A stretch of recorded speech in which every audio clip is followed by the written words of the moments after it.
actor and, let's be honest, total legend Michael Ironside joins us to discuss Sam's unexpected team-up with the ghosts in Tom Clancy's Ghost Recon Wildlands. Michael, how are you? I'm just sort of like in awe of that introduction. You're welcome. No, it's Thank true. you very much. Welcome to the studio. We're so thrilled to have you here at Inside Xbox. Good to be here. So how was it stepping back into Sam Fisher's shoes? I never left. I am Sam Fisher. Quite right. You know what I mean? It's what's interesting is getting to introduce this character again to a whole new generation. There's a lot of people who have not played the earlier games because the platforms are no longer there. It's like people have never ridden camels because they're no longer there. So it's like introducing this character to a whole new generation. Yeah. And hopefully somebody with an essential center truth about him. Must be great to, I mean, the fans know your voice as the voice of Sam Fisher. It must be nice to have that tie to the character, right? It is. I don't know how many times I've told this story, but one of the first times that I was flying to Europe after the first or second game, I think it was, and I ordered a cup of tea in the airplane, and all of a sudden I heard this, Sam. And I turned around and I went, oh no, I'm Michael Ironside. And he said, Sam Fisher. And there was this man standing in his vest and his tie was undone, fairly business looking fellow. And I said, oh yeah, I am Sam Fisher. And he started to cry. He got emotional. And he said, I want to thank you for finding a way for me to communicate with my son. Yeah, and that was one of the first times I realized about the social kind of ethical implications of these games and stuff and how it affects people in their relationships. Yeah. It was a wonderful endorsement. What makes Sam Fisher special to you? I mean, you have played countless characters over the years on television and films, and what makes Sam special to you? It's an interesting question because games have evolved so much over the last 20 years, you know. Excuse me, when I was first approached about this character, it was about, I think, 18, 19 years ago. And I turned it down because I thought the technology and all these stuff was in the storylines, but the actual characters weren't. Sam was this very kind of one-line, two-dimensional character, and I kept turning it down. They said, why? And I said, because there's no organics to him. There's no organic. And Ubisoft was good enough. I was actually shooting something in Montreal at the time, a miniseries, and we sat down and started rewriting and trying to create what is the base. And they didn't understand, being the techno droids that they are, why you need a storyline for something that's not in the game, and a moral, ethical base that goes before the game started. So we created a backstory for him, created a family, what happened to the family, you know, why he is who he is, and where he goes, and what he does, and who he trusts and who he doesn't trust. And that stayed true all these years for the game. And I think that's why people identify with Sam.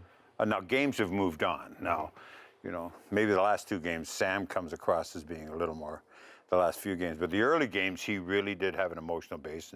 And if you go back through all the games, there's a through line for that organics. Nice. You really are Sam Fisher then, you're right. I mean, I'm Sam Fisher. So. Well, you've been intimately acquainted with this character for 16 years now, right? 16, actually it's more than that because we started building the game a couple of years before that. Right, okay. So how was the process of actually being involved with the game and recording the lines and learning about the character and taking the character on that arc over those 16 or plus years? Well, it's what I do for a living. It's, I think I've got about 300 features or something like that. The base of Sam was a character I met at a party back in the early 70s. I went to a wedding. I got to be careful here. It was a Ukrainian wedding, and I was going because I was going to be this defrocked priest who had left the ministry because he fell in love with a nun, and I was curious to meet this guy. And it was that's a movie into itself. 72 and 73, and I was at this party, and there was a fellow there over near the holopchi and the cabbage rolls and the pâté and all the good food. And the air around him was kind of cold. I thought, there's the defrocked priest. And I went over, I said, so you fell in love with a nun and left the priesthood. And this guy turned to me and said, what are you talking about? And the air around him was absolutely cold. It turned out he was a mercenary who was in town, connected to this family, but he was in town for the death of his grandmother. And he was, in those days, running shotgun as a mercenary for these flights in and out of the Congo. Wow. And of course, being in my budding early ages of my acting, I started in 1970, I hung on this guy like a fly all day, asking him questions. And what I got from him was an essential loneliness, an essential emptiness. We were talking earlier about it. I said, you ever been into an apartment where you're walking where somebody's living and they haven't really moved in? And you talk and there's a bit of an echo comes back? That was the sense I got from him. When you talked to him or he talked, there was this slight emptiness about him that he's desperately aware of. And that's been the base of a lot of characters, and especially Sam Fisher, is that person who's looking for something to organically fill him or to make him feel whole again.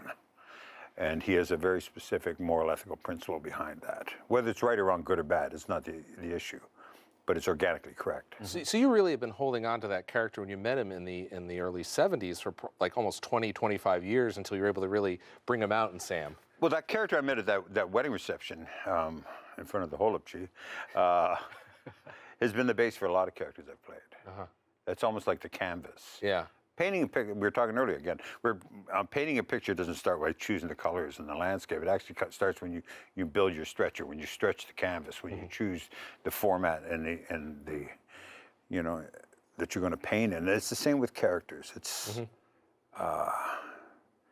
that character is like the canvas that I've painted a lot of pictures on. Yeah.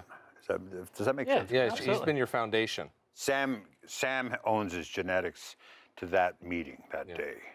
He is not that person. Right. Do you think he knows that person? Do you think he might have seen Sam I can't really Fisher at talk some about point? that. I actually saw him. All right. He's still alive in a news situation a couple of years back, and it shocked me because he's a couple of years older than me, and I thought he'd be dead by now. And he's not. He's still out there. Just like Sam Fisher. Well, I don't know if he's like Sam Fisher. I like to believe that Sam has a moral ethical base that is a little more correct. It's a little more loving. It's a little more familial based. He believes in what he's doing, and he wants it to be a better and safer world. Sure. Now, you know movies and TV inside out, right? That's been your life. It's my medium. How important do you think voice acting is in video games, which clearly visually is a very different medium? Boy, do you really want to ask me that question? That's kind of like a grenade. I don't see essentially anything different in voice acting, camera acting, stage acting. There's an organic base and a truth to something, and you know how you people that put together that format use it is different. I mean, I'm essentially the same if I'm doing narration on a documentary or whether I'm doing a stage play or whether I'm doing a feature film. It all has to be organically correct. For me, this is for me. And I think the more organically correct a character is, the more an audience feels safe in trusting them and allowing them to be told a story, or allowing them to drop their armor and let them be told a story. Michael, I was looking before we came out here. I was looking on your IMDb page of all you talked about all the movies you've done, and it's a lot. What do you have coming up in the future? What have I got? There's a film out there called Knuckleball we shot last year. It's making its circuit around the festivals and stuff like that. What's the TNT series that I did? I can never remember the name. I'm playing J.P. Morgan in it. It just finished its TNT run. It's going on to Showtime and out there. The Alienist. The Alienist. Oh, nice, yeah. It's quite a wonderful show. Wonderful actors and incredibly good writing. Will we see you in video games again? Video games? We have this, and let's see. Let's see if the stories stay correct. Let's see if the storylines allow an organic presence like Sam back. Great.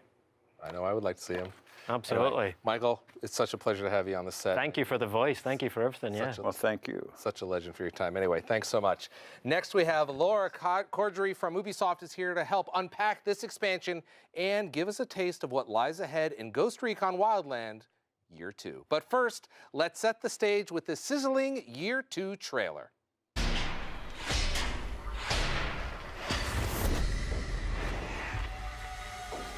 When somebody steals from Langley, it makes the brass sweat. That's what they call me. I'm the guy that goes where others can't. I'm the guy that will cross that line. I'm the guy they can disavow and leave for dead.